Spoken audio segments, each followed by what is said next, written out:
Trop bonne, trop cool, c'est le podcast des gens gentils. Ceux qui disent pardon dans la rue quand on les bouscule. Ceux qui tiennent la porte à la vieille dame à la boulangerie. Ceux qui disent bonjour dans la rue sans passer pour des fous.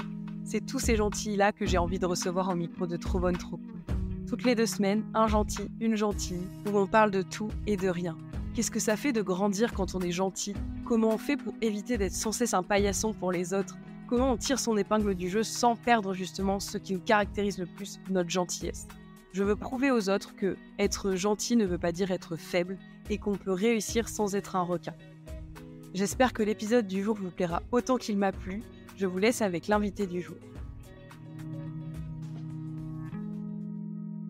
Bonjour à toutes et bonjour à tous et bienvenue dans un nouvel épisode de Trop bonne, trop cool. Aujourd'hui, je suis accompagnée du soleil et aussi d'une super invitée qui écoute le podcast depuis déjà plusieurs mois. J'avoue que ça me met une petite pression parce que c'est une auditrice fidèle avec qui j'ai pas mal discuté sur Instagram et je trouve ça trop cool de pouvoir échanger avec toi aujourd'hui. Bonjour Landy. Bonjour. Comment tu vas ? Comment tu te sens ? Je sais qu'il y a un petit peu de pression. Ouais. Un petit peu de pression parce que en plus lorsque tu m'avais proposé d'être ton invité, je me suis dit mais je suis qui moi ? Est-ce que tu peux te présenter Landy pour les auditrices auditeurs qui ne te connaissent pas encore ? Oui, j'imagine que tout le monde me connaît pas en fait. Peut-être qu'il y a des proches à toi qui vont écouter cet épisode. Oui, c'est sûr que je vais le faire tourner. Mais Exactement. du coup, je m'appelle Landy, j'ai bientôt avoir 32 ans, enfin bientôt, c'est en juillet. Je suis graphiste. J'ai été longtemps à mon compte et j'ai quitté l'entrepreneuriat pour rejoindre le salariat il y a 1 an et demi maintenant. C'est marrant parce qu'en général, les gens font le parcours inverse où ils sont du salariat et ils quittent. C'est vrai. Et moi, par la force des choses, du coup, après les études, comme je trouvais pas de job tout de suite, je m'étais dit que j'allais mettre mon compte en attendant et finalement, c'est devenu mon job pendant 5 ans. Et après, je ne regrette pas cette expérience, mais j'en ai eu marre de pas faire que mon métier. Parce que quand on est entrepreneur, du coup, on fait tout ce qu'il y a autour, l'administration, la compta, chercher des clients, ce qui n'était absolument pas mon métier. Donc, et du coup, j'ai fait le gros cliché de la trentenaire qui a quitté la grande ville pour habiter à la campagne. Punaise, pareil ici. Après 10 ans à Lyon, j'ai emménagé l'an dernier à Nuit-Saint-Georges, en campagne bourguignonne. Trop bien. Et c'est plutôt sympa. Trop chouette. On a plein de points communs du coup. Bon, moi, j'ai fait le chemin inverse de l'entrepreneuriat, mais le côté crise de la trentaine, maison à la campagne et tout, je signe. Trop chouette. On va commencer par la première question du podcast. Après, on aura le temps de rebondir sur tout ce que tu nous as dit pendant ton intro. Il y a plein de questions qui me viennent aussi. Mais est-ce que tu peux nous définir la gentillesse et nous expliquer comment ça s'incarne dans ton quotidien ? Alors du coup, comme je t'écoute, j'avais déjà réfléchi à cette question. Moi, je pense que la gentillesse, c'est surtout quand on fait attention à l'autre. Parce que, alors moi, je suis née, je viens d'une famille de confession protestante. Ce qui fait que dans la religion, si on te répète tout le temps, ne fais pas aux autres ce que tu ne veux pas qu'on te fasse. Dans un sens, je suis d'accord avec ça, mais en fait, je pense que des fois, on se fout le doigt dans l'œil quand on se dit je vais faire l'inverse, donc faire aux autres ce que j'ai envie qu'on me fasse. Je pense que la gentillesse, c'est que quand t'arrives à percevoir chez les gens de quoi ils ont besoin ou de quoi ils ont envie. Pour mon quotidien, genre un exemple tout con, par exemple, j'ai rencontré il y a pas longtemps la fille d'une amie de mes parents. Et j'ai remarqué que tout le monde lui faisait la bise et je voyais à sa tête que... Alors, elle disait pas non, elle tirait pas la gueule non plus, mais j'avais ressenti à sa tête qu'elle aimait pas qu'on la touche. Du coup, quand je lui ai dit bonjour, je lui ai fait un check. Je lui ai dit j'ai l'impression que t'aimes pas qu'on te fasse la bise, donc check. Et là, son visage s'est illuminé. Elle me dit ah mais tu sais pas à quel point ça me fait du bien. Alors que moi, en fait, je pensais pas spécialement que ça allait illuminer sa journée, tu vois, mais c'est le fait de ressentir ce que les gens ont besoin ou pas. Pareil, quand t'as des gens qui sont tristes en face de toi, y en a qui voudraient qu'on leur fasse un câlin, il y en a qui veulent qu'on les laisse tranquilles, il y en a qui veulent que tu restes à côté mais sans parler. Je pense que la gentillesse, c'est en fait au final avoir de l'empathie, réussir à ressentir ces choses-là. Et comment du coup tu les ressens, toi, ces choses-là ? Comment tu les identifies justement ces petits signes-là que peut-être d'autres passent à côté? Bah, je pense que c'est juste enfin, il faut observer beaucoup et de toute façon, je pense que, qu'on soit empathique ou non, il y a toujours un moment où tu vas ressentir que tu as pas de retour ou que le retour est pas plaisant. Enfin, bon, après c'est aussi ma personnalité, j'arrive pas à imaginer que les gens ne ressentent pas ça. Mais moi, c'est marrant parce que je fais un peu le bilan inverse de toi. C'est que moi, j'ai l'impression de laisser beaucoup de place à. Il faut lire entre mes lignes, tu vois. J'essaye d'être subtile des fois dans mes réactions en espérant que les autres comprennent. Et en fait, plus j'avance dans le monde pro ou même dans le monde perso, plus je me heurte au fait que les gens comprennent pas ces petites subtilités-là que moi, j'avais l'impression que si on m'avait fait la même chose, je les aurais comprises.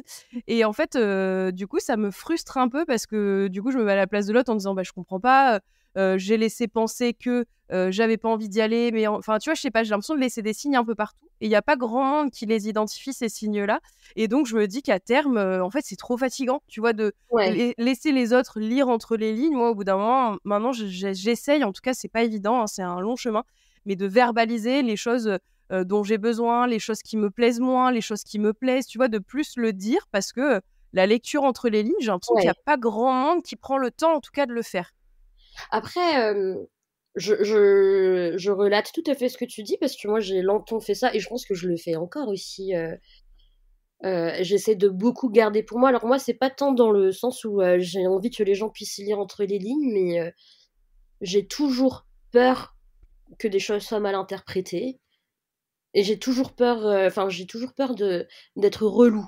Donc, il y a des fois où, il y a des choses, qui me dérangent et je vais pas le dire, mais, alors je vais dire un truc très bizarre parce que, ce qui a fait aussi, mon changement de vie et que je sois venue à la campagne, c'est qu'il y a 2 ans, on m'a diagnostiqué une, dépression. Alors du coup, en fait, je suis rentrée d'abord chez mes parents, en Bourgogne et c'est après j'ai emménagé seule. Je suis rentrée parce que je sentais la dépression venir et quand, je suis allée voir un psychiatre, il m'a dit: «C'est mignon madame, mais en fait, la dépression est déjà bien, bien installée». C'est la meilleure chose qui me soit arrivée au final parce qu'à force, avec les séances de psy et tout, j'ai appris que justement les gens ils peuvent pas deviner ce que je ressens et mon problème c'est que j'ai toujours, beaucoup gardé et je pense que c'est aussi pour ça maintenant que j'arrive à avoir de l'empathie pour les gens parce que c'est toujours plus facile d'avoir de l'empathie pour les gens que pour soi-même et le fait d'avoir fait ce travail, d'apprendre à être, ben, gentil du coup, mais avec moi-même, forcément ça a un impact sur ta relation aux autres. Donc je pense que j'ai pas forcément détecté les signes des gens, quand ils disent que ceci leur met mal à l'aise ou pas. J'ai plutôt détecté ce qu'il y avait, chez moi quand quelque chose me plaisait pas et que j'osais pas le dire, tu vois? Ouais, c'est chouette. C'est bête, ça va être un petit froncement de sourcils, un regard un peu vide. J'ai aussi remarqué genre quand les gens ils sont pas, à l'aise avec une situation, donc par exemple la bise ou, en fait si j'avais ressenti qu'elle aimait pas la bise, c'est qu'elle elle rég c'est pas son corps entier qui reculait, tu vois? Elle faisait un petit geste en arrière de tête et ça avec, mes séances de psy, du coup, j'ai appris que je faisais, beaucoup ça. Parce que du coup, le psy en m'observant, quand elle me disait, des choses qui me plaisaient pas trop, qui me mettaient mal à l'aise, je disais pas non. Comme je suis assise, je reculais pas vraiment, mais juste le léger, reculement de tête et ben, c'est un truc où c'est une position en fait, tu te retires de cet espace, donc ça veut dire que l'espace, où tu es te plaît pas. Ouais, ouais, ouais, je vois tout à fait. Ouais, c'est trop bien d'arriver à analyser ça et puis que tu aies réussi à l'analyser pour toi en amont. Moi, je suis pile dans ce chemin-là en ce moment, d'arriver à «guérir» entre guillemets ce que je ressens, mon flot d'émotions constantes pour que, les autres autour de moi arrivent à mieux les appréhender et tout ça. Mais en effet, il faut d'abord, enfin, être gentil avec soi-même et voilà. Ma psy hier m'a dit, «Mais vous renfermez beaucoup de colère envers vous-même, j'ai l'impression» et là, je suis en mode: «Ah, colère!» Parce que moi, je suis quelqu'un de pas du tout colérique à la Ouais, base, tu vois? Je pique jamais des crises, je suis pas du tout quelqu'un qui crie et tout ça, mais par contre, j'ai tendance à être renfrognée sur moi-même et donc en effet, je pense que je suis en colère contre moi-même, c'est vraiment le terme. Ça m'a fait un peu peur quand elle m'a dit ça. Elle m'a dit clairement: «Je suis pas là pour vous dire des trucs qui font plaisir» et c'est vrai qu'elle y a pas été de main morte, mais d'un côté, c'est comme ça aussi qu'à terme, on arrive à mieux se connaître et puis, moi, j'ai un saut d'émotions. Elle m'a fait un schéma, un saut d'émotions trop plein et elle me dit: «Là, va falloir arriver à vider ce seau-là parce que c'est pas possible en fait. Là, je suis à une période où je ne peux plus rien accueillir. que ce soit de la tristesse, de la joie, de ce que tu veux, de toutes les besoins primaires, je peux plus les accueillir. Et donc voilà, je pense que j'ai fait le chemin que toi t'as fait il y a quelques années, et c'est difficile, mais ça fait du bien. Et toi, qu'est-ce que tu en retires justement de cette thérapie? Est-ce que c'est quelque chose que tu arrives à mettre en place au quotidien? Est-ce que c'est fluctuant? Enfin, tu vois, comment tu en ressors de tout ça, de cet état de dépression et tout ça? Enfin, comment tu te sens aujourd'hui? Alors en vrai, je pense que moi je suis encore sur la voie de guérison parce qu'il y a des moments où j'ai encore des petites rechutes. Bon, heureusement, du coup, comme tu vois aussi une psy, comme tu disais, en fait, ils sont pas là pour être agréables. Non, c'est clair. En même temps, c'est pour la guérison, donc il y a encore, ben, tu vois, tu parlais de la colère ou la tristesse qui a mené à cette dépression. Elles sont encore en moi, mais la différence, c'est que maintenant, je commence à savoir pourquoi elles sont là. Donc le fait de savoir, ça permet de prendre des décisions ou pas forcément des décisions, ou faire des actions pour, parce qu'avant, du coup, ce qui a mené à cette dépression, c'est qu'effectivement, moi aussi, du coup, j'avais énormément de colère avec moi.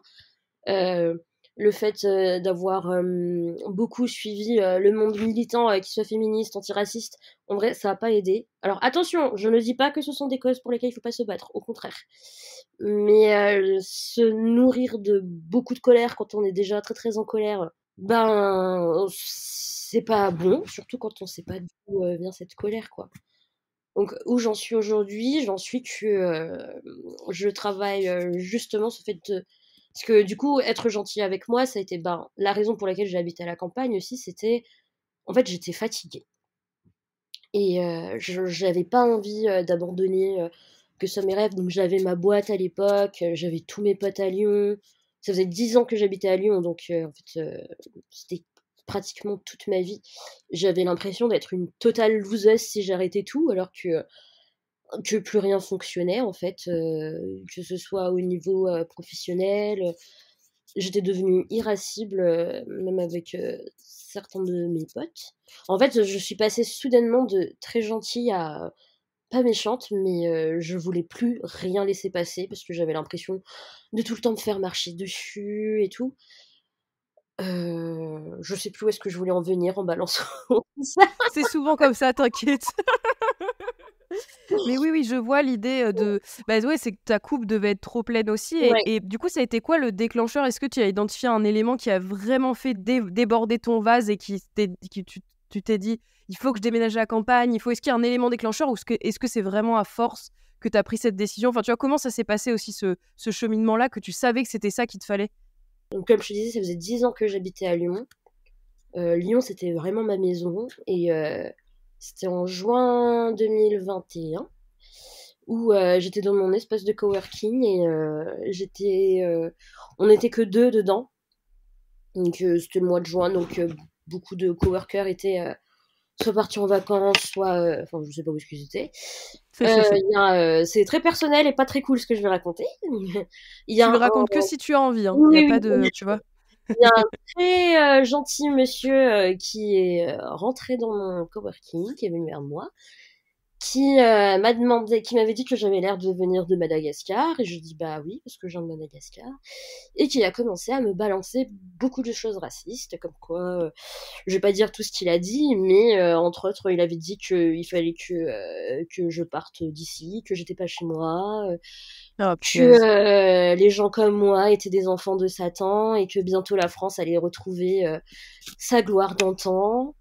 Et Oh ce là qui m'a là. sauvée, c'est l'autre coworker qui était. Parce qu'en fait, je suis juste restée immobile et je me suis fait pipi dessus. Mais littéralement. Ah, punaise. Ouais, oui. Et ce qui m'a sauvée, alors il criait ça à vraiment 2 millimètres de mon visage, donc je sais pas s'il comptait me taper ni rien. Mmh. Juin 2021, cette date est importante parce que c'était 2-3 jours après qu'il y ait eu quelques attaques racistes dans Lyon, notamment la librairie La Plume Noire, je crois, ça s'appelait. Ouais. Donc vraiment, j'étais en flip total. Et la coworkeuse, comme c'était quand même un gars bien Assez musclé, imposant. Ouais. grand, tout ça, d'abord, elle lui a dit d'arrêter, mais comme il continuait, en fait, elle est sortie. Et comme il y avait il y a deux kebabs en face de mon coworking, du Ouais. coup, il y avait que des Noirs et des Arabes dedans. Et elle a gueulé: ça va le racisme décomplexé! Ce qui fait que tous les mecs du kebab sont sortis. Et quand il a Ouais. vu ça, le gars s'est enfui. Donc Oui, il a en général, commencé c'est à des me lâches, ouais. ouais, mais du coup, il a commencé à me faire sentir, pas en sécurité et c'est en tant qu'auto-entrepreneuse à l'époque, mon bureau, de coworking, c'était ma maison en fait, j'y étais, Ouais. quasiment tout le temps.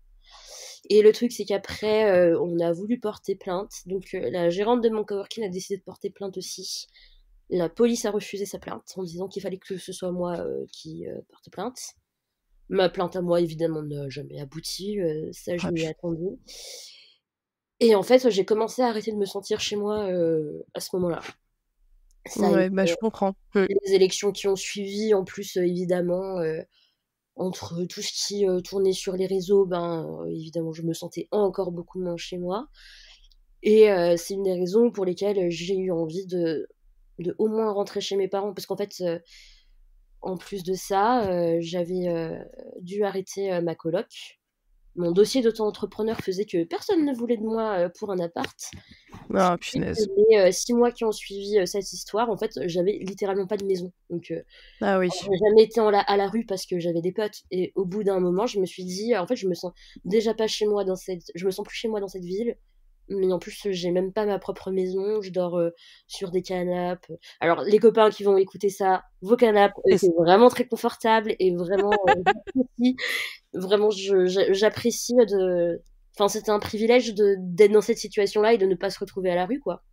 Mmh. Mais à un moment, je m'étais dit stop et je me suis dit si je continue comme ça, je vais finir en hôpital psychiatrique en fait parce que je commençais déjà à vraiment j'étais pas malheureuse hein, mais j'avais plus aucune émotion en fait.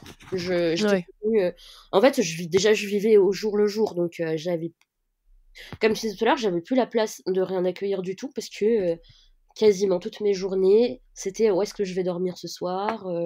Donc j'ai décidé de rentrer. Et quand je suis rentrée, rentrer chez ses parents quand on a 30 ans et que ça fait 12 ans qu'on n'est plus chez ses parents, c'est pas évident non plus. Je m'étais beaucoup renfermée sur moi-même. En plus, rentrer à Dijon, j'avais plus de potes à Dijon. Ouais. Donc vraiment, en fait, à part mes parents, j'avais personne à qui parler, mais j'avais pas envie de raconter ma vie à mes parents non plus. Et j'ai juste dit à un moment à ma mère que il fallait que je vois quelqu'un parce qu'en fait, ça allait pas. Je me rappelle lui avoir dit sans aucune larme, sans aucune émotion: «Je suis une petite merde, j'ai besoin d'aide». Ma mère a dit: «Mais dis Ah, pas ça». punaise. Donc le médecin m'a envoyée en urgence psychiatrique et c'est là que le psychiatre m'a dit: «C'est très bien d'être venu de vous-même, mais en fait, j'ai une mauvaise nouvelle, vous ne voyez pas la dépression venir, elle est déjà bien installée là». Ah ouais, punaise. Donc voilà, c'est ce qui a fait mon besoin de d'abord rentrer chez mes parents. Donc en fait, je pense que c'était aussi un peu un retour aux sources parce que toute mon identité a été chamboulée à ce moment-là, en fait. Parce que, alors sans me la péter, c'est très objectif ce que je veux dire, mais je suis plutôt une très bonne graphiste.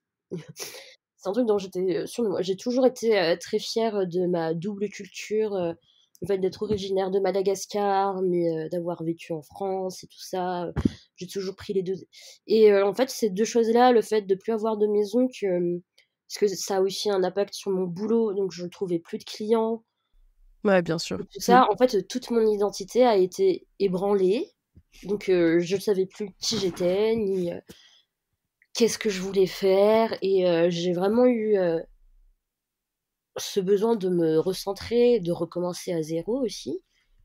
Et là où la vie est vraiment chouette, c'est que le job que j'ai actuellement, donc j'ai cherché plein de jobs, j'avais postulé un peu partout, mais c'était juste pour gagner de l'argent. Parce que Ouais. je voulais pas être un poids pour mes parents. Et il s'est trouvé que je me suis retrouvée dans une boîte géniale. Donc je suis graphiste, je travaille pour un négociant en vin, bière et spiritueux. Donc, Trop chouette. donc des catalogues, des étiquettes dans ce milieu-là. Du coup, c'est pour ça la Nuit Saint-Georges, du coup, qui est un village très viticole. Du coup, ça a permis de remplir ce besoin. Le seul besoin que j'avais vraiment identifié, c'était habiter à la campagne et au moins gagner de l'argent. Et là, j'ai eu de la chance parce que du coup, je gagne de l'argent en faisant un job que j'adore avec des collègues vraiment super chouettes. Tu vois, on m'a laissé prendre mon après-midi pour faire un podcast. Tu quand même su rebondir. Enfin, tu vois, c'est quand même hyper dur ce que tu as vécu et tout ça. Et c'est quand même courageux de ta part, tu vois, d'avoir quitter Lyon, d'être retourné chez tes parents. Enfin, tu vois, il y a un côté où il faut assumer aussi ces Ouais, choix-là, enfin, à 30 ans, en effet, hein, c'est rarement cool de retourner chez ses parents. Donc, franchement, enfin, tu peux être fière de tout le chemin que tu as ouais. parcouru, quoi. Et je pense que parce que du coup, tu as dit que ça a été que j'ai été courageuse, mais c'est là où je disais que enfin, je l'avais dit un peu plus tôt, c'est beaucoup plus facile d'être gentil avec les autres qu'avec soi-même. Et là, je pense qu'en ayant fait tout ça, je me suis permise d'être gentille avec moi. Parce que tu sais, j'en ai connu des gens qui allaient pas bien et tout. Ça, tant que moi, j'étais pas dans la situation, euh, alors c'est pas de la fausse gentillesse, ça l'est, je le pensais vraiment, mais je leur disais, c'est pas un échec de rentrer chez tes parents, c'est pas un échec de demander de l'aide, etc. Et je le pensais vraiment, mais une fois que ça t'arrive à toi, en fait, t'as toujours ce petit ego là qui t'empêche d'être gentil Ouais. avec toi-même et ça a été parce que être gentil, c'est pas forcément non plus être sympa tout le temps, parce qu'en vrai, je j'ai été dure avec moi à un moment, mais en fait, il a fallu. Après, je sais pas si le terme c'est être dur avec moi, mais parce que par exemple, quand je me disais que j'étais une petite merde, là non, j'étais pas gentille avec moi du tout. Non, ça, c'est sûr. Mais tu vois, de pouvoir accepter, ok, bah là en fait, j'y arrive pas toute seule. Et j'ai encore la chance d'avoir des parents vivants, tu vois. Donc on va profiter de ça, même si c'est pas facile du tout. T'imagines retourner dans ta chambre d'ado, ton lit simple, bon, Ouais, c'est on va clair. enlever les posters, donc voilà, trop chambre d'ado, mais le lit simple et tout, rien que ça, tu vois, c'était, j'avais l'impression d'avoir, vraiment fait un énorme pas en arrière. Et je sais que si c'était pas moi, que ça avait été quelqu'un d'autre qui me racontait ça, j'aurais dit non mais t'as raison, c'est très courageux, il faut prendre soin de toi. Et voilà. Ouais. Et là, parce que c'était moi, vraiment, je me suis mis un coup de pied au cul pour le faire en fait. Parce que j'en avais Ouais, pas je envie. comprends. Donc, Mmh. Ouais, ouais, je comprends, mais là, c'est un peu l'instinct, primaire qui a repris le dessus en mode, voilà, là, il faut que je retourne chez mes parents, je sens que sinon ça n'ira pas et enfin, tu vois, tu as bien fait, ça a été le bon réflexe et d'ailleurs, comment tes parents, ils ont réagi face à toute cette situation? Parce que de voir, redébarquer leur fille chez eux, de voir qu'elle va pas bien, comment, tu vois, comment ils se positionnent en tant que parents à ce moment-là? alors au début, ils ont été très contents que je revienne. Ils avaient pas compris que c'est parce que j'allais pas bien.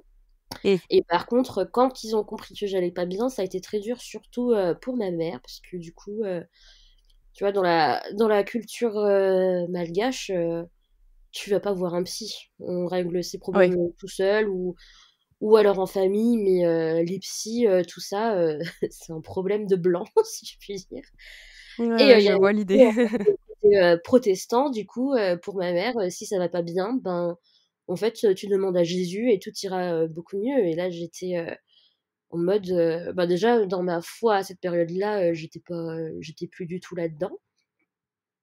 Et puis, même si c'est le cas, en fait, je pense que c'est pas un métier pour rien, en fait, psychologue, psychiatre.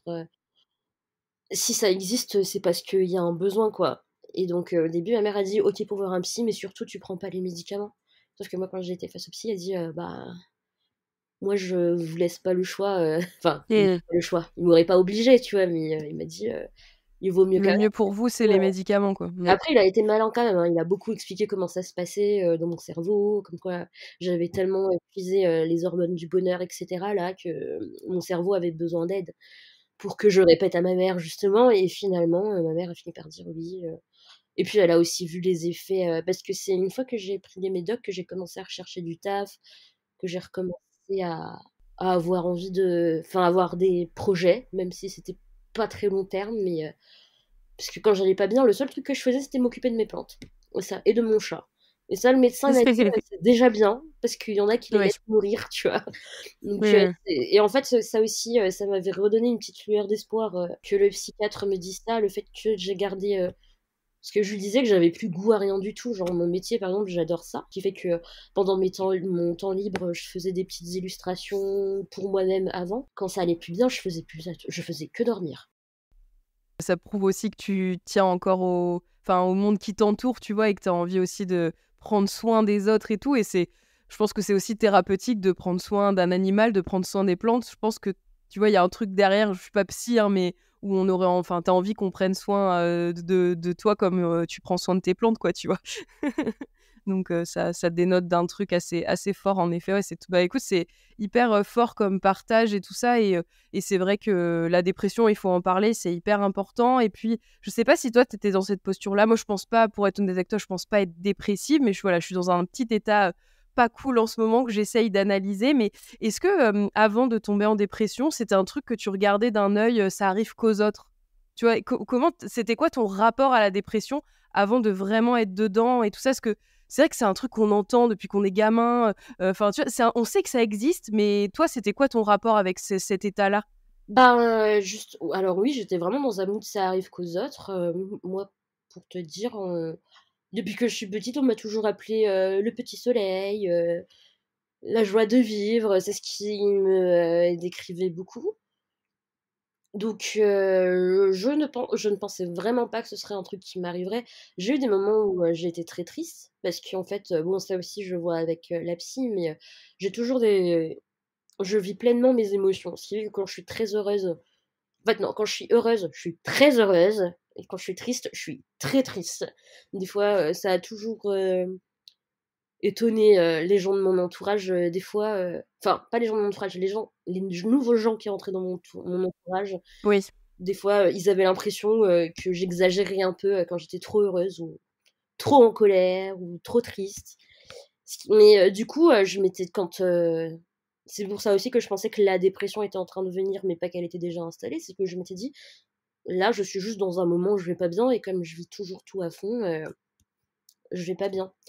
Et j'avais aussi l'impression, qu'effectivement que ça arrivait qu'aux autres parce que, alors j'ai jamais eu le regard en mode, la dépression, il faut, tu as tout pour être heureux donc mets-toi un coup de pied au cul et ça ira. Mais aussi parce que j'ai connu des gens, qui ont vécu ça. Mais les gens que j'ai connus, alors j'en ai pas connu beaucoup, hein, mais j'en ai connu, 1 ou 2 qui ont vécu ça et ils avaient vécu vraiment des trucs pas cool dans leur enfance, quoi.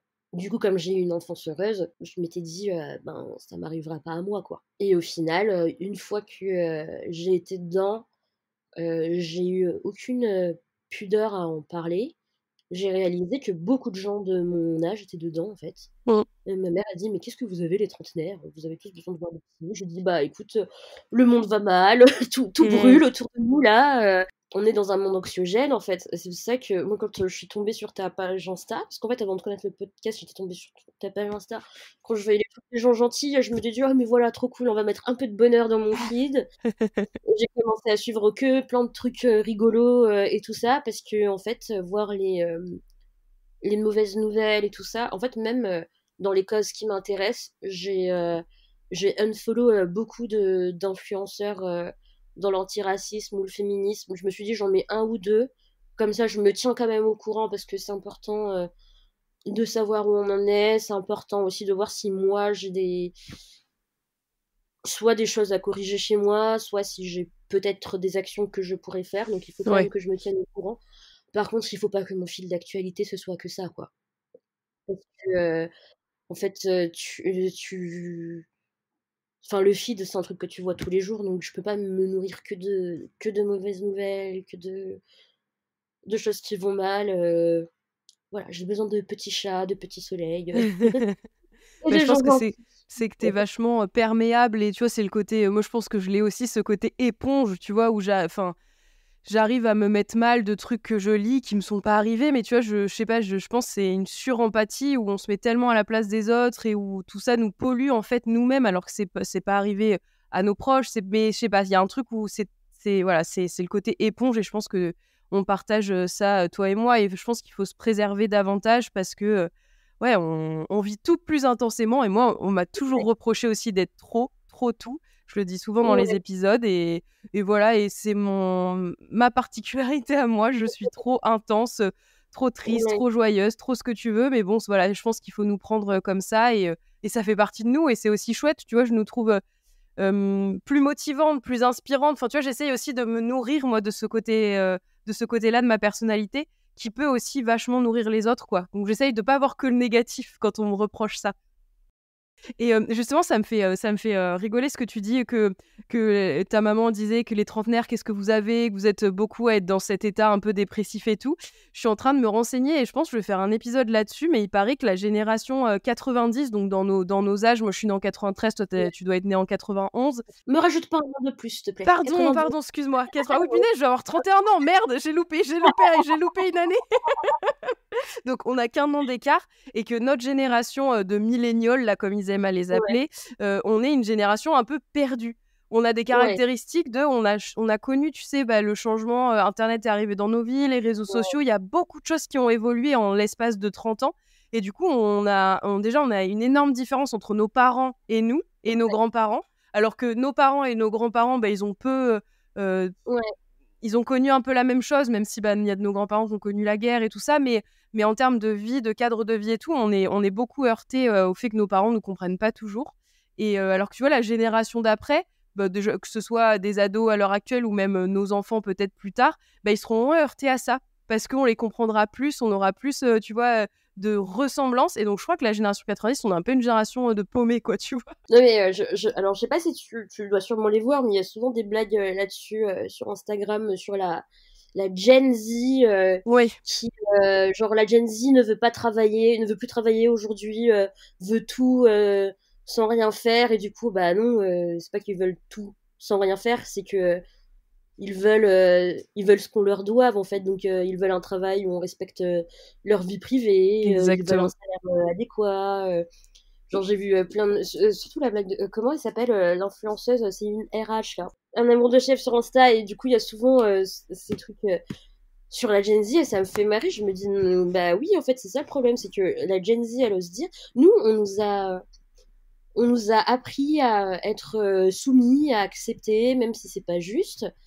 Mais à côté de ça, ben justement, comme on a connu l'avènement d'Internet et tout, on a aussi commencé à s'exprimer très jeune, avec Skyblog. Donc Clairement. on a à la fois connu le moment où on jouait dehors, mais on avait aussi les Sims à la maison, mais on a aussi connu le moment où on devait se taire et écouter et accepter, mais on pouvait aller se plaindre sur nos Skyblog, sur MSN, etc. Tu vois. Donc du coup, on est beaucoup dans un autre deux, on est tiraillé et maintenant, on essaie de dealer avec ça, quoi. Je pense que c'est effectivement, on est une génération de paumés, en fait. Enfin, peut-être pas paumés, paumés, c'est pas très sympa. Ouais, mais moi, je suis dedans, donc tu sais, je crois qu'on a le droit de le Mais en fait, dire. on est aussi la génération qui remet tout en question, donc c'est Ouais, normal qu'on soit paumé. Parce que là, enfin, ça fait 4-5 ans là qu'on parle beaucoup de déconstruction, oui. etc. Moi, je trouve que ce mot déconstruction, il est hyper fort, hein, parce que ça veut dire que tu casses tout ce sur quoi t'as bâti, tu t'es construit pour devenir l'adulte que tu es aujourd'hui, et tu casses tout. Et c'est pas une mauvaise chose, hein, parce que effectivement, bah, si on va regarder les biais patriarcaux, les biais, je sais pas, enfin en termes de antiracisme, de la communauté LGBT, c'est vraiment bien, mais en fait, on est la génération qui a dû se remettre en question, vu que ceux d'avant. Alors, je dis pas que chez les plus vieux, ça n'existe pas, mais en fait, on a eu ça surtout. Par exemple, on n'a pas été élevé à faire forcément du tri, à penser à la planète, etc. Ouais, c'est Et clair. tout d'un coup, un jour, on a réalisé, mince, c'est la planète sur laquelle je vis. Si un jour j'ai des enfants, c'est la planète sur laquelle mes enfants vont vivre. Il faut que je fasse quelque chose. Et en fait, on a dû assumer la déconstruction, notre Et génération.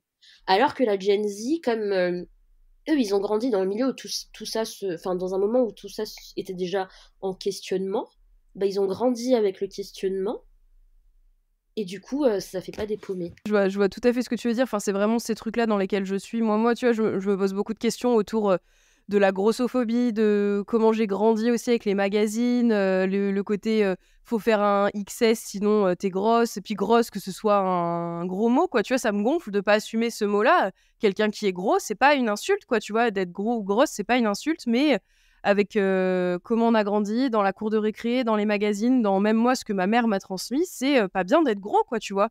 Il y a un truc où t'es en mauvaise santé, tu prends pas soin de toi, bouge-toi les fesses, quand on veut, on peut. Enfin, tu vois, moi, j'ai grandi avec ce truc-là. Et maintenant, je me heurte au truc où je fais un 46-48, je suis dans la catégorie, tu vois, mid-size, comme ils aiment bien catégoriser un peu toutes les tailles. Et du coup, je me cherche aussi sur le truc de merde. Je dis aux autres de bah c'est pas grave, regarde, t'as pris quelques kilos. Enfin, tu vois, d'être neutre là-dessus. Mais avec moi, je le suis pas du tout. Parce que je rêverais de faire un 36-38, je rêverais d'être bien dans mon corps et tout. Et j'ai l'impression, tu vois, de toujours attendre, de me dire il faut que je fasse un régime, il faut que je fasse plus de sport, il faut que je mâche. Alors que non, c'est mon corps qui est comme ça et j'ai toujours été ronde. Et il faut aussi que je l'accepte, tu vois. Et ça me saoule parce que c'est un truc que je véhicule autour de moi, de dire la grossophobie, enfin, faut arrêter. Tu vois, plein de trucs préconçus que je suis persuadée que c'est bon pour la société vers où on tend, mais moi, je me l'applique pas à moi-même. Donc, en fait, je suis toute tiraillée entre ce que je montre à l'extérieur et ce que je m'applique à moi-même. Et donc, je pense qu'on est tous dans cet entre-deux-là où on est, bah ouais, tu le disais, on est tiraillés, quoi, entre deux feux. Ouais, en fait, t'as super bien expliqué ce que je voulais dire. Ça, c'est on est en dissonance en fait. Ouais, Parce que exactement. là, parce que là, tu vois, quand tu parlais de grossophobie, ça a vraiment fait tilt dans ma tête. Moi, en 2009, je crois, j'avais pris énormément de poids d'un coup. Enfin, énormément. Je suis passée de 1,47 à 1,52. Et du coup, ma mère Mhm. n'arrête pas de me dire que j'étais grosse. Ma mère, qui est la personne qui m'aime le plus au monde, pourtant, hein, et ce qui s'en est suivi, c'est qu'à 18 ans, j'ai fait de l'anorexie et je suis rentrée dans du 34, alors qu'avant, je faisais du 38. Mhm. Aujourd'hui, je fais du 42-44. Quand je regarde mes photos de quand j'étais jeune, mais je vois comment j'étais maigre, alors qu'à l'époque, je me trouvais grosse. Alors, je le Ouais, bah disais oui. pas aux gens, je me Mhm. trouvais grosse, tu vois, mais vraiment, je me trouvais grosse et mon image de moi, elle a été toute déformée. Et aujourd'hui, tu vois, en vrai, il y a des moments où je suis à l'aise dans mon corps. Alors, j'ai commencé à être à l'aise dans mon corps une fois que ben, ça, c'est un travail qui est arrivé aussi avec la dépression. Je me dis, bon, en fait, tu vas arrêter d'essayer de porter ces vêtements qui te serrent et qui te font mal. Tu fais un 44-40, un 42-44, et ben on va acheter des vêtements taille 42-44. Et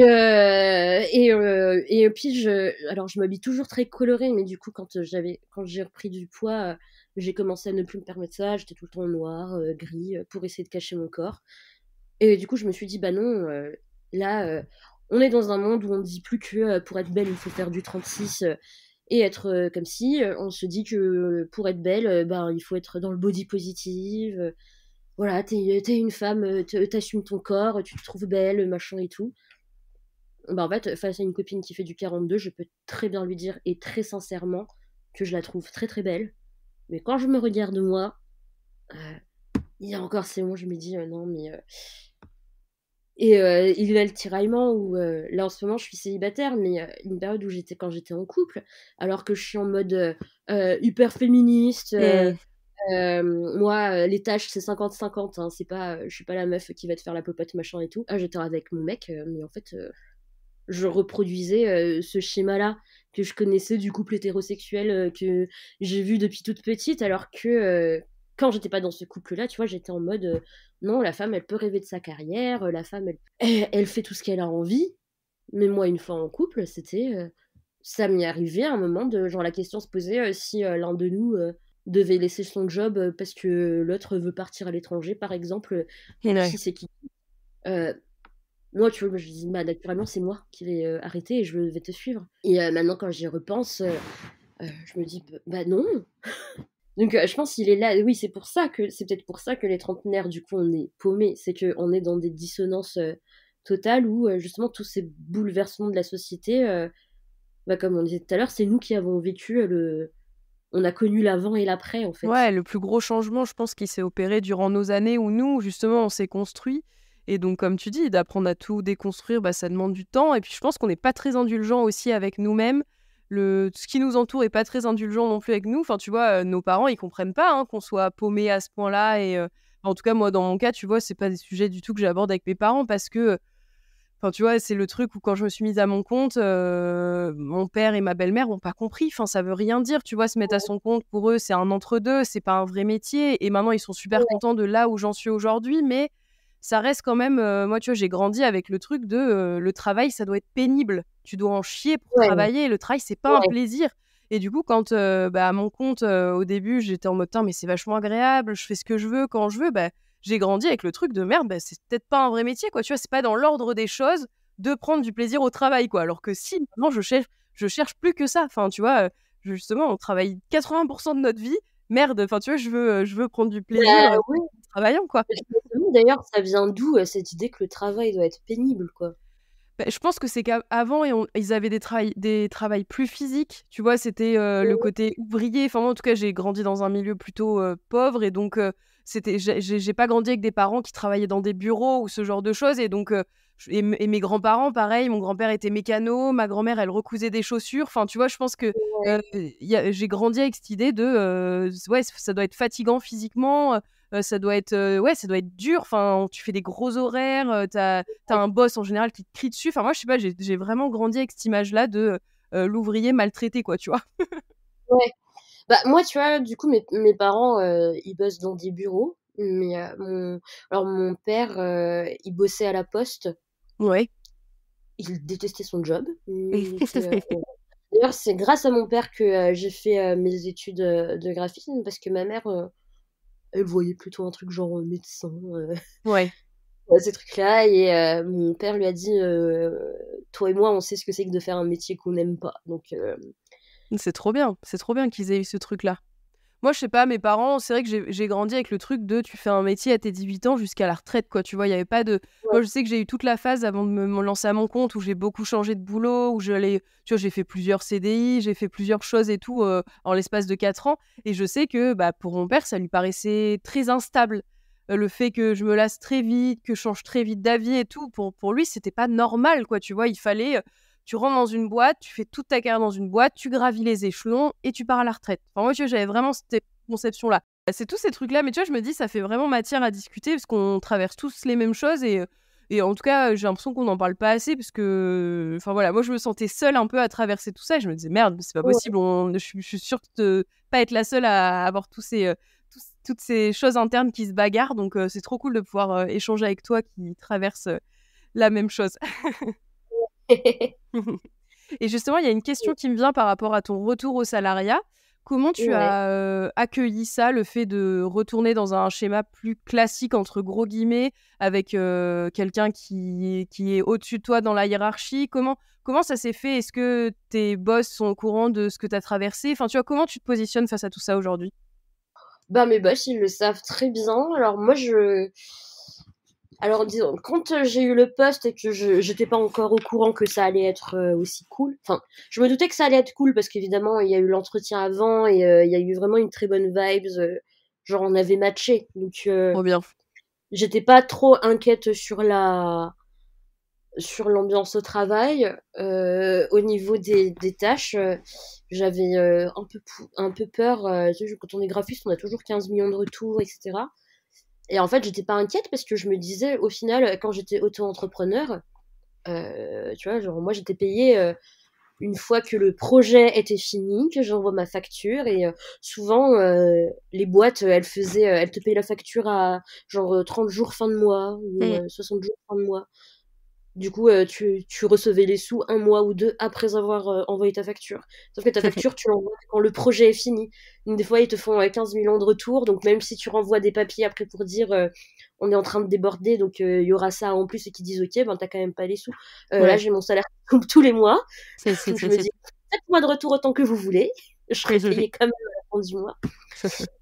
Et en fait, au final, même si on a beaucoup de retours, c'est quand même, c'est plus agréable parce que quand, j'étais auto-entrepreneur, j'avais pas, énormément de clients fixes, j'avais beaucoup de clients one shot. Ce qui fait qu'une fois qu'on avait fini un projet, par exemple, j'existais plus pour eux.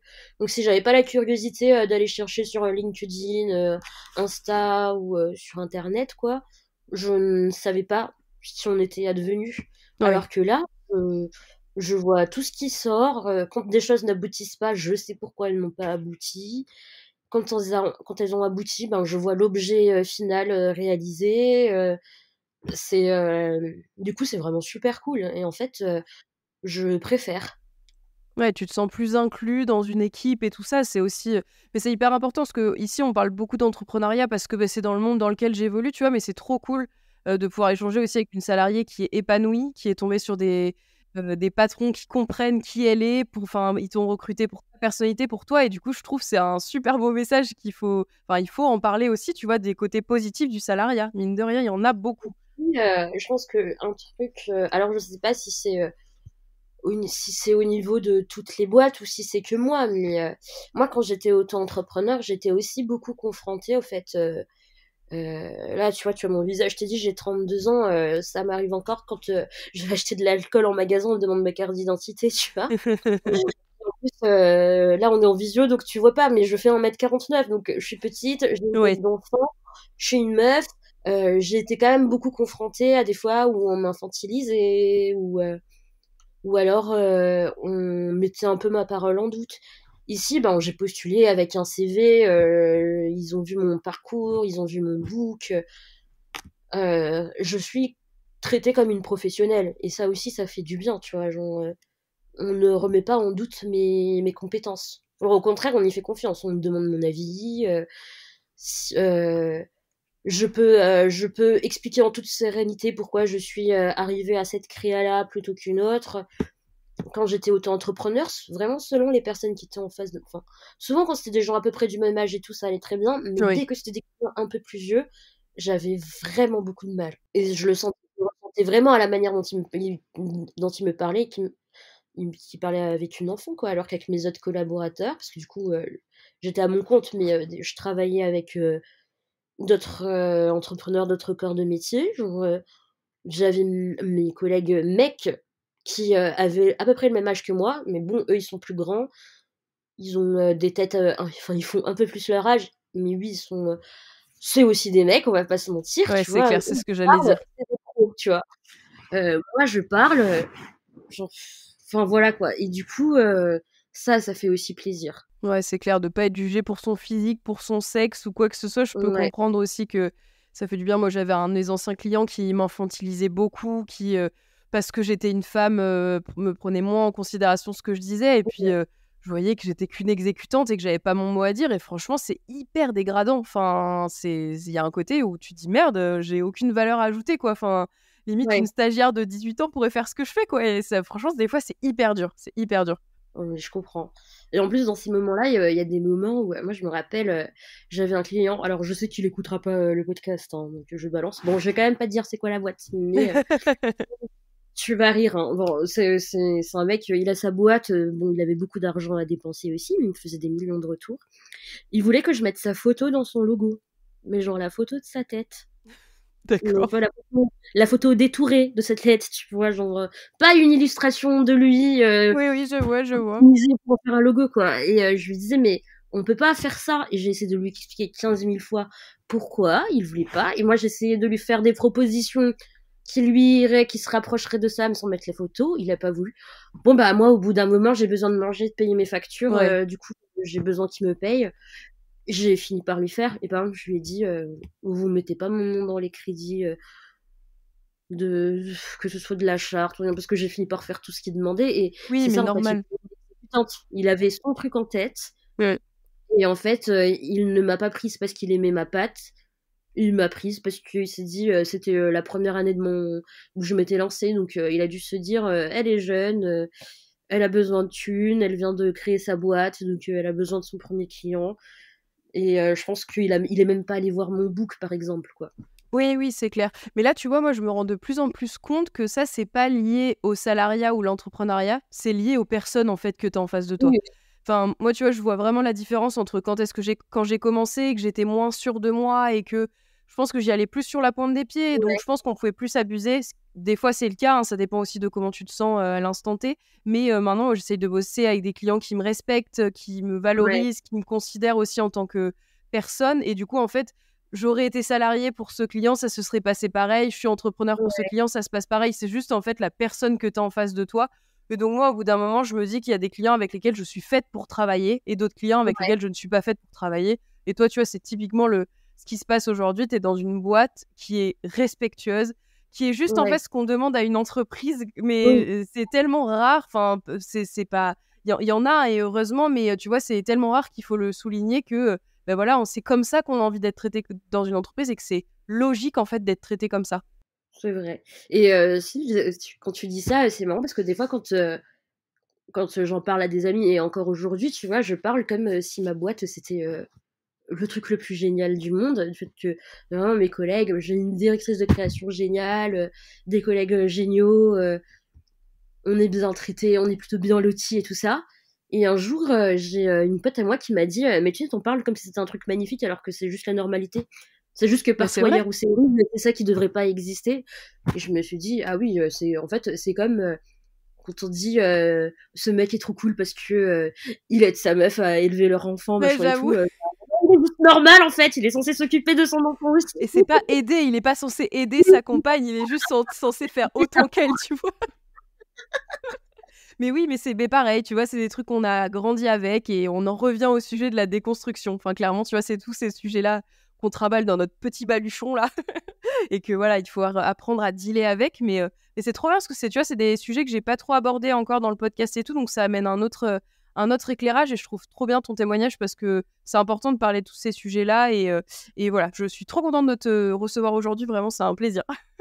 J'ai une dernière question qui me vient à l'esprit avant de te poser la question signature que tu as peut-être préparée. Ouais. Mais est-ce que le fait, enfin, j'imagine que oui, mais entre le moment où t'es tombé en dépression, avant, après, est-ce que tu as changé? Est-ce que tu sens ton caractère a évolué? Est-ce qu'il y a des comportements qui sont différents? Est-ce que t'es la Landy que tu étais avant la dépression ou est-ce que tu es une autre Landy? Alors je pense que je suis je dirais pas une autre Landy, peut-être une Landy mieux.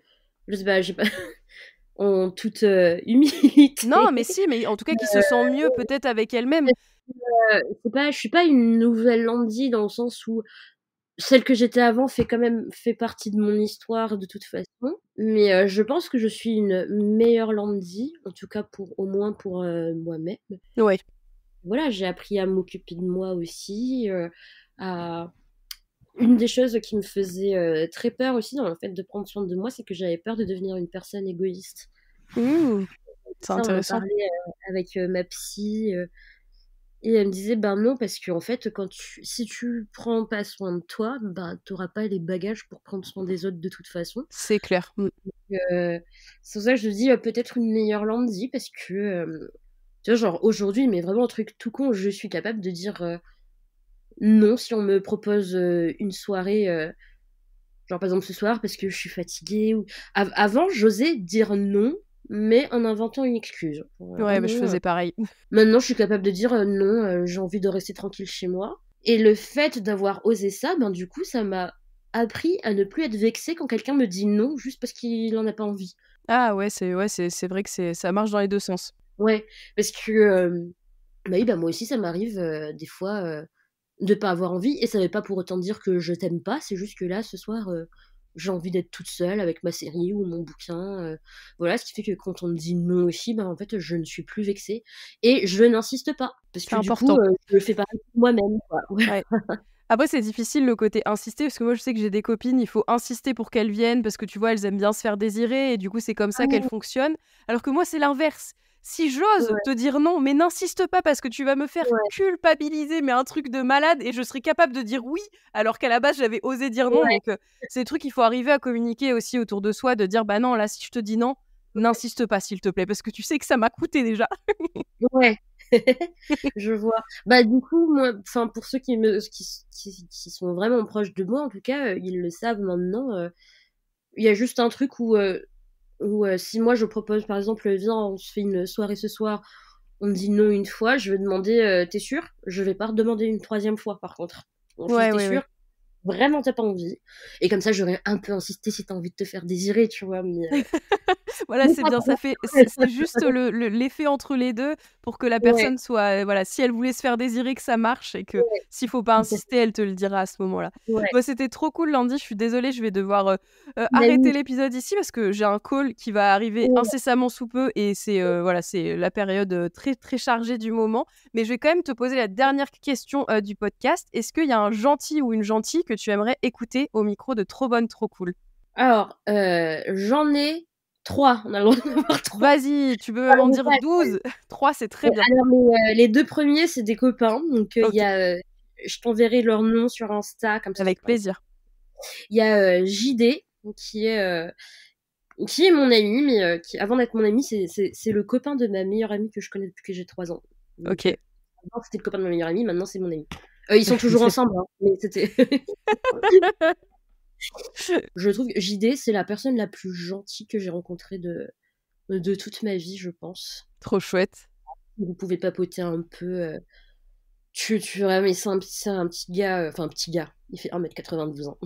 Et il met toujours tout le monde avant lui et tout ça, et j'ai pas l'impression qu'il s'oublie pour autant, tu vois. Ah, hyper Donc intéressant. et je pense qu'il y a beaucoup de choses, qu'il a pas mal de choses à raconter. Ensuite, j'ai un autre pote qui s'appelle Hugo Stépagnan. Et Hugo, c'était à la base un collègue quand j'étais auto-entrepreneur, et on a bossé ensemble sur quelques projets. Et on est devenus amis, et lui aussi, c'est la gentillesse incarnée, la main sur le cœur. Pour te dire, une fois, alors qu'on bossait, j'ai réalisé que j'avais perdu ma carte bleue. Il est sorti, il est revenu, il m'a tendu de l'argent qu'il est allé retirer. Il m'a dit le temps que tu reçoives ta nouvelle carte et tout, que tu puisses faire C'est tes courses. adorable. Je n'ai rien demandé, tu vois. C'est adorable. Et la troisième personne, alors ça, c'est pas, je ne le connais pas personnellement, mais c'est Mathieu Bulgari. Ouais, je suis en train de Mathieu Burgalassi. Ok. C'est un écrivain et anthropologue. Il a été connu pour avoir infiltré le milieu des survivalistes. D'accord. Et voilà, il a un compte Insta où, en fait, c'est un militant. Et c'est marrant parce qu'il l'a lancé. Alors, c'est pas vraiment un podcast, c'est sur Twitch, où il va interviewer des personnalités comme Rokhaya Diallo et tout ça. Ok. Mais pour qu'on apprenne à connaître les personnes en tant que personne et pas en tant que militante. Trop bien, j'irai voir son compte Instagram, je connais pas pour l'instant, mais avec grand plaisir en tout cas. Écoute, c'est trop bien comme d'hab, à chaque fois je termine comme ça, mais t'as proposé 3 hommes, et c'est vrai que les hommes, c'est peut-être moins ce que j'ai l'habitude de recevoir dans le Oui. podcast, parce que je pense que c'est moins assumé la gentillesse pour un homme. Enfin, en tout cas, c'est plus timide, je pense, donc voilà, ou moins identifiable, donc trop bien, je suis trop contente, c'est trop bien. En fait, oui, j'avais aussi forcément des femmes en tête. Mais pour avoir écouté tes podcasts, je me disais justement, il n'y a pas beaucoup d'hommes. Alors d'habitude, je suis pour qu'on mette tout le temps la femme en avant et tout ça. Mais je pense que c'est important d'entendre des hommes gentils. Ouais, clairement, ça fait du bien aussi. Pour avoir échangé avec certains d'entre eux, ça fait vraiment du bien. Et ils ont plein de trucs à nous apporter aussi, donc trop chouette, Landy. Écoute, c'était un épisode hyper intense. On a parlé de plein de sujets différents, et voilà, c'est des sujets qu'on n'a pas abordés jusque-là, et je trouve que c'est trop bien. T'apportes un nouvel éclairage aussi sur la gentillesse avec soi aussi, de prendre soin de soi, parce qu'on l'oublie. On l'oublie malheureusement trop souvent. J'espère que tu as passé un bon épisode, parce que comme c'était ton premier, des fois ça peut être... Ah non, c'était super, j'ai pas vu le temps passer. Ça y est, le stress est parti et c'est la fin. Trop chouette. Trop bien. Si j'ai pu faire partir ton stress, tant mieux, parce que je voulais surtout pas te procurer ça. En plus, tu as posé ton après-midi exprès. Donc merci beaucoup déjà d'avoir pris ce temps pour discuter avec moi. Je te dis à très bientôt sur Instagram. On aura le temps de rééchanger d'ici que ton épisode sorte. Et puis pour tous les gentils qui nous ont écoutés jusqu'ici, merci beaucoup. Votre soutien, vraiment, pour moi, ça compte beaucoup. Le mois dernier, là, on enregistre début février avec Landy. Je pense que ton épisode sortira plutôt en avril, mais en tout cas, en mois de janvier, il y a eu plus de 800 écoutes sur Trop Bonne, Trop Cool. Et je trouve ça ouf. Voilà, pour vous, ça veut peut-être dire pas grand-chose, ces chiffres, parce qu'on est un peu pollué par les chiffres réseaux sociaux, où il y a des millions de vues, de quoi que ce soit, mais pour un podcast, c'est énorme. Donc merci beaucoup pour votre soutien. Je sens que le bouche à oreille commence à prendre et que la communauté des gentils grandit, et franchement, ça me fait chaud au cœur. Donc merci beaucoup pour votre soutien. Je vous donne rendez-vous dans 2 semaines pour un nouvel épisode de Trop Bonne, Trop Cool. N'hésitez pas à mettre 5 étoiles sur la plateforme d'écoute. Pareil, c'est ça aussi qui soutient le développement du podcast. À me suivre sur Instagram, @trobonnetrocool. Je réponds à tout le monde, et j'essaye vraiment d'être au plus proche de tout le monde, parce que je trouve tellement cool que les gens m'envoient des messages, que vraiment je prends le temps de répondre à chaque personne qui m'écrit. Et je vous dis à très vite. Je m'embourbe dans mon outro, mais voilà, vous avez compris l'idée. Merci Landy pour ton partage, c'était très chouette. À très bientôt. Merci pour ton invitation.